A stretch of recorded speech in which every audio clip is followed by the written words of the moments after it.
আলভি কক্সবাজার থেকে আমার জন্য কাঁচের চুড়ি এনেছিল, আর ঠিক পরের দিনই ওই মেয়ে সেই একই চুড়ি পরে ফেসবুকে ছবি পোস্ট করেছে। আমি হলে তো চোরের মতো লুকিয়ে থাকতাম, আর সে আমার স্বামীর মাথায় বসে আছে। দর্শক, কথাগুলো কোনো সিনেমার ডায়ালগ নয়, এগুলো হলো মৃত্যুর আগে স্বামী এবং তার প্রেমিকার মানসিক নির্যাতনের শিকার হওয়া এক অসহায় স্ত্রীর আর্তনাদ। আত্মহত্যার আগে নিজের সবচেয়ে কাছের বান্ধবীর কাছে এভাবেই নিজের বুক ফাটা কষ্টের কথাগুলো মেসেঞ্জারে লিখে গিয়েছিলেন অভিনেতা জাহের আলভির স্ত্রী ইকরা। স্বাগত জানাচ্ছি প্রাইম নিউজে। জাহের আলভির স্ত্রী ইকরার আত্মহত্যার ঘটনায় এবার ফাঁস হল সবচেয়ে বড় প্রমাণ। ইকরার বান্ধবীর মেসেঞ্জারে পাঠানো ইকরার নিজের লেখা সেই মেসেজগুলো এখন সোশ্যাল মিডিয়ায় ভাইরাল, যেখানে উঠে এসেছে আরেক অভিনেত্রী ইশরা তারা তিথির নাম, আর ফুটে উঠেছে একজন স্ত্রীর তিলে তিলে শেষ হয়ে যাওয়ার নির্মম ইতিহাস।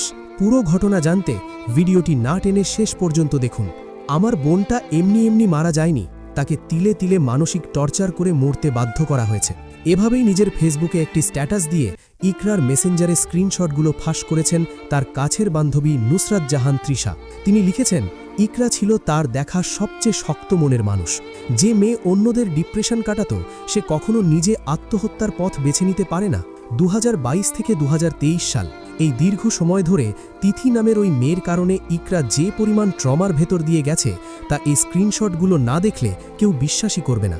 চলুন দর্শক, এবার চোখ রাখা যাক ইকরার নিজের হাতে লেখা সেই শেষ মেসেজগুলোর দিকে, যা পড়লে আপনার চোখের পানিও হয়তো আটকে থাকবে না। ইকরা তার বান্ধবীকে লিখেছিলেন, আমি জানি ওই মেয়ে ইচ্ছা করে হাতে মেহেদি দিয়ে ছবি পোস্ট করে যাতে আমি কষ্ট পাই।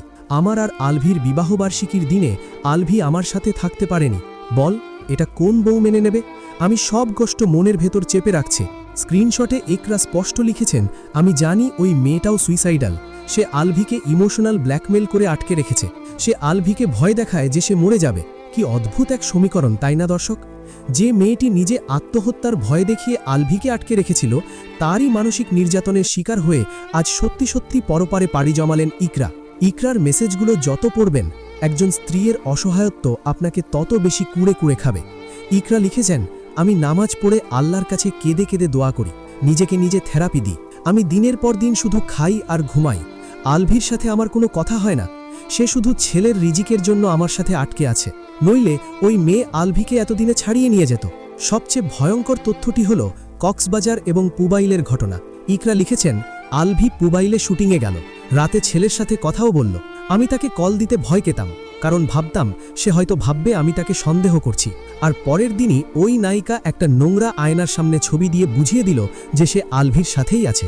ভাবতে পারেন দর্শক, ইকরা সোশ্যাল মিডিয়ায় আলভিকে নিয়ে বড় বড় পোস্ট করতেন, স্বামীকে সম্মান দিতেন, আর এদিকে মানুষ ইকরা নিয়ে হাসাহাসি করত, কারণ সবাই জানত আলভির জীবনে তিথি নামের অন্য এক নারী আছে।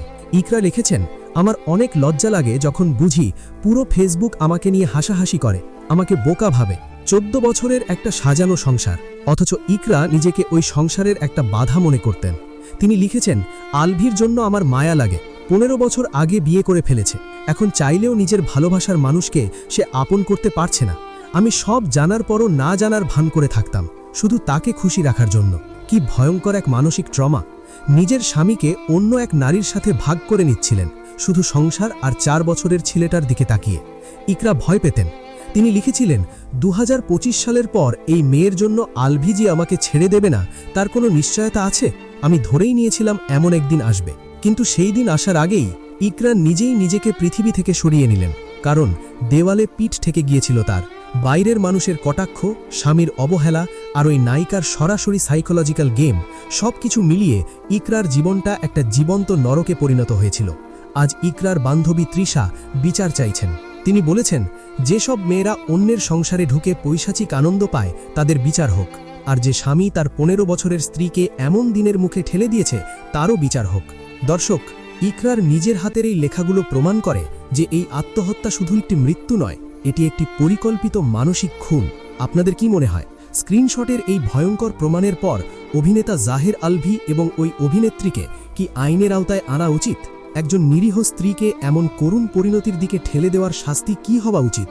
আপনাদের মূল্যবান মতামত অবশ্যই কমেন্ট করে আমাদের জানাবেন। শোবিজ অঙ্গনের সব সত্য এবং বস্তুনিষ্ঠ খবর সবার আগে পেতে প্রাইম নিউজের চ্যানেলটি সাবস্ক্রাইব করে আমাদের সাথেই থাকুন। ধন্যবাদ।